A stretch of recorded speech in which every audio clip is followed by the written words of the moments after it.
There is a particular kind of chill that settles deep in the chest the moment you realize you are truly alone. You look around the room at co-workers, family members, people who once called themselves your friends, and something feels different.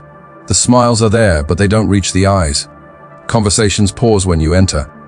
The atmosphere changes. You are no longer part of the circle. You have become the target. Most people collapse at this moment. Human beings are wired for belonging, for tribes, for the comfort of numbers. When the group turns its back, the instinct is panic. The urge is to beg for acceptance, to explain yourself, to desperately crawl back into the warmth of the group. Do not do it. If you feel the weight of the world pressing against you right now, it is not an accident. It is a promotion. You have activated the defense system of mediocrity. You have become a threat, which means you are finally doing something meaningful. Schopenhauer, a man who understood the darker truths of human nature, wrote his most powerful ideas while living in isolation from the world that misunderstood him. He was not celebrated during his time. He was mocked, ignored, and rejected by the intellectual establishment around him. The academic world, the philosophers of his era, and even his own contemporaries dismissed him. Yet he did not beg for their approval. He did not soften his words to fit their comfort. Instead, he wrote with brutal honesty about human ambition, suffering, ego, and the hidden drives that control behavior. And long after the people who rejected him disappeared into history, his philosophy remained. You want to know how to win when the odds feel impossible. You want to know how to turn hostility into fuel for your rise. I am going to show you. But first you must release one addiction, the need to be liked. Power has never been a popularity contest. It is governed by forces far deeper than approval. And right now, we are going to turn the pressure of the world into the very force that lifts you higher. First, you must understand the mechanics of what is happening. You are not being attacked because you are weak. You are being attacked because you broke an invisible rule. The unspoken agreement of the group. Schopenhauer observed something uncomfortable about human nature. People rarely resent your failure, but they almost always resent your growth.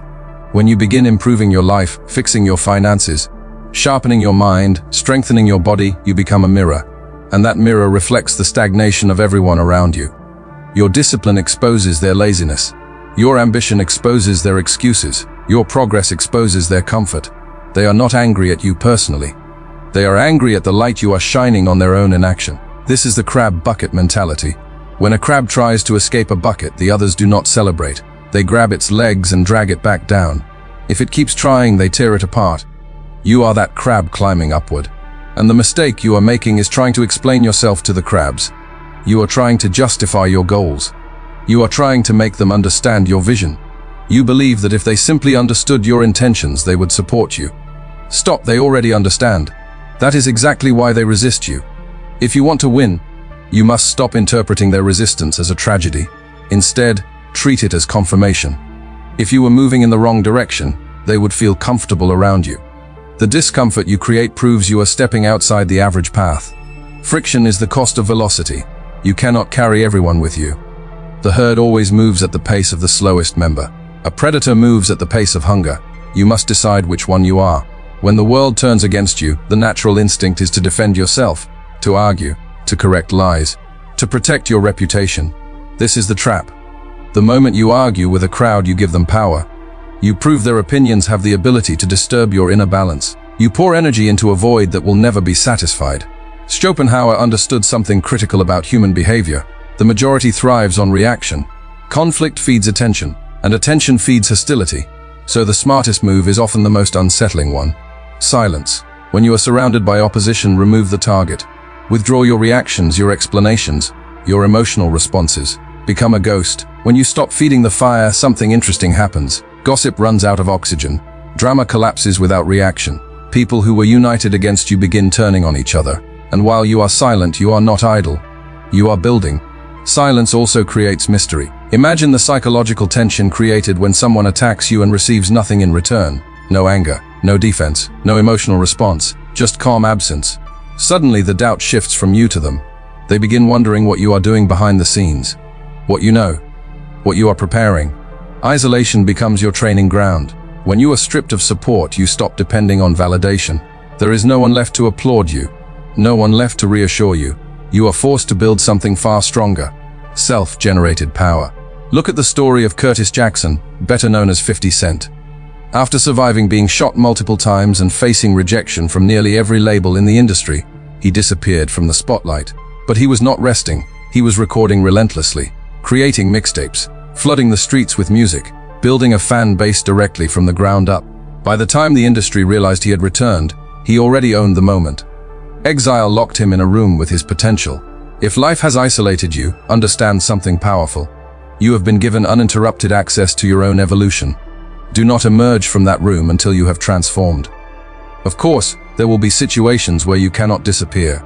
Maybe you work with people who dislike you. Maybe you live among individuals who quietly resent your progress. In those environments, subtlety becomes your weapon. Schopenhauer often spoke about the importance of understanding human vanity. Most people are easily disarmed when they believe you are harmless. So sometimes the smartest strategy is camouflage. Do not display your full ambition in hostile territory. Do not broadcast your plans to people who already hope you fail. Blend in, agree when necessary, smile when expected. Let them believe they have already defeated you. Lower their guard. There is a strange confidence in doing this, because while they believe they understand you, you know something they don't. You are playing a role, and they are too distracted to see it. This is not weakness, it is strategy. While they relax, you observe, you gather information, you refine your plans. You prepare quietly for the moment when action actually matters. An arrow never announces its direction before it strikes. Pressure also offers another advantage. It reveals your weaknesses. Every insult contains information. Every criticism contains data. Friends often protect your feelings. Enemies expose your flaws. Instead of reacting emotionally, analyze what they say. If they call you arrogant, learn better control of your pride. If they claim you lack skill, improve your competence. If they mock your financial situation, strengthen your income. Your enemies become involuntary coaches. Schopenhauer believed suffering often forces deeper awareness than comfort ever could. Hardship sharpens perception. Pressure forces growth. If life were easy, you would remain comfortable. Comfort breeds stagnation. Conflict breeds evolution. Even history proves this pattern repeatedly. Consider the story of Steve Jobs. After being forced out of the company he founded, many assumed his career was finished. But during the years away, he built new ventures, learned new leadership skills, and developed patience he once lacked. When he eventually returned, he transformed the company into one of the most influential businesses on earth. The setback did not destroy him. It refined him. When the tribe rejects you, you confront a difficult truth. No one is coming to save you. In films, heroes are rescued at the last moment. In reality, the rescue must come from within. Self-reliance becomes your greatest asset. Financial independence, emotional stability, intellectual clarity. When you no longer depend on the approval, money, or validation of others, their control over you disappears. Ask yourself honestly, why does their opposition bother you? Usually the answer is simple. You still need something from them. Approval, support, access, love. Identify that dependency and remove it. Either create it yourself or learn to live without it. The moment you can look at a hostile crowd and genuinely say, I do not need you to survive, the entire power dynamic changes. Freedom is terrifying to people who remain dependent. Now look again at the group opposing you. At first it appears solid, united, impossible to overcome, but this unity is fragile. Groups are rarely truly united. They are held together by convenience and by a shared enemy. Right now, that enemy is you. The moment you withdraw attention and remove yourself as the focus, cracks begin appearing within the group. Without a shared target, old rivalries return. Hidden jealousies surface, and suddenly the wall is not solid anymore. It is loose bricks pretending to be a fortress. Your job is not to attack the entire wall. Your job is to locate the weakest brick. In every group there is someone uncertain, someone who only agrees out of fear, someone secretly jealous of the leader. A single shift in loyalty can dismantle an entire alliance. But revenge should never be emotional. Emotional revenge is loud, impulsive, and often self-destructive. True victory is quieter. It is achieved through undeniable progress. Instead of attacking those who doubt you, build a life so successful that their opinions become irrelevant.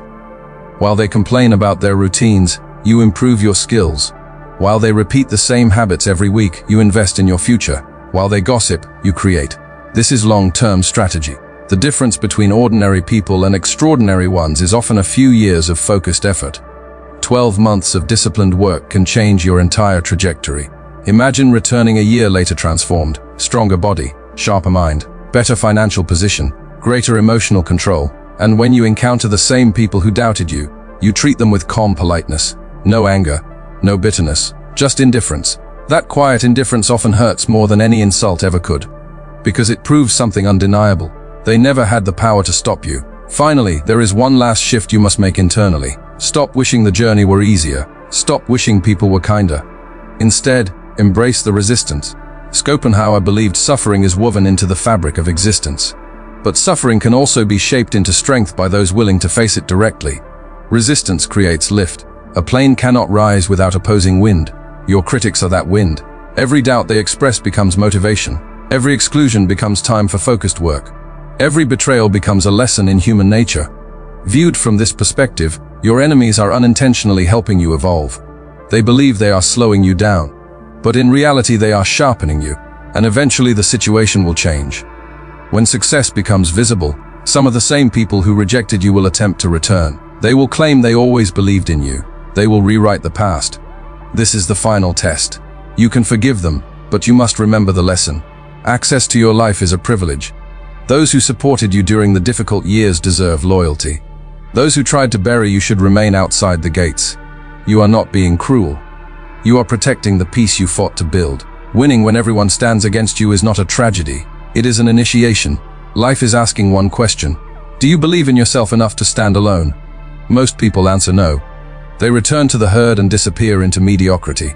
But if you answer yes, if you endure the silence, the doubt, the loneliness, and keep building anyway, something remarkable happens. You stop chasing approval. You start creating destiny. And one day you will look back at the people who doubted you, mocked you, or tried to stop you.